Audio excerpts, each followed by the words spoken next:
হবিগঞ্জের চুনারুঘাট উপজেলার বিভিন্ন ছড়া ও মহল থেকে অবৈধভাবে বালু উত্তোলন করছে প্রভাবশালী মহল।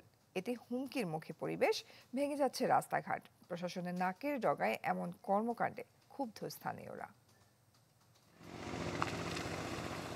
দিনরাত এভাবেই অবাধে চলছে বালু উত্তোলন। হবিগঞ্জের চুনারুঘাটে খোয়াই নদীর পাশ থেকে অবৈধভাবে ড্রেজার বসিয়ে বালু তুলছে প্রভাবশালী একটি মহল। এতে ঝুঁকিতে নদীর বাঁধ, ভেঙে গেছে রাস্তাঘাট, হুমকিতে রাজাবাজার ব্রিজ।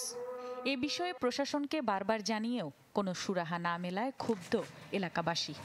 এই যে অবৈধভাবে বালু উত্তোলন করাইতেছে, এতে পরিবেশের যেমন ক্ষতি হইতেছে, রাস্তাঘাটে এই যে বালু বহনকারী যে ট্রাকগুলা, এই ট্রাকগুলা প্রতিনিয়ত এই যে অ্যাক্সিডেন্ট দুর্ঘটনা এগুলো হচ্ছে। ডিসি সাহেব দেখে না, টিওনো সাহেব দেখে না, ওসি সাহেব দেখে না, এসপি সাহেব দেখে না। আমরা তাদের কাছে বলেও লাভ নাই।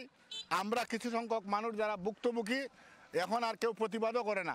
এই বালু সোনারঘাটের একটা বিষপুরা, এই বিষপুরার থেকে যদি সোনারঘাটে মুক্ত না করা হয়, তা সোনারঘাটের মানুষ এখানে শান্তিতে বসবাস করা সম্ভব না।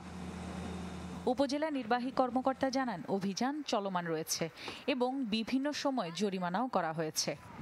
অবৈধভাবে বালু উত্তোলন সব জায়গায় নিষিদ্ধ আছে, সোনারঘাটেও নিষিদ্ধ আছে।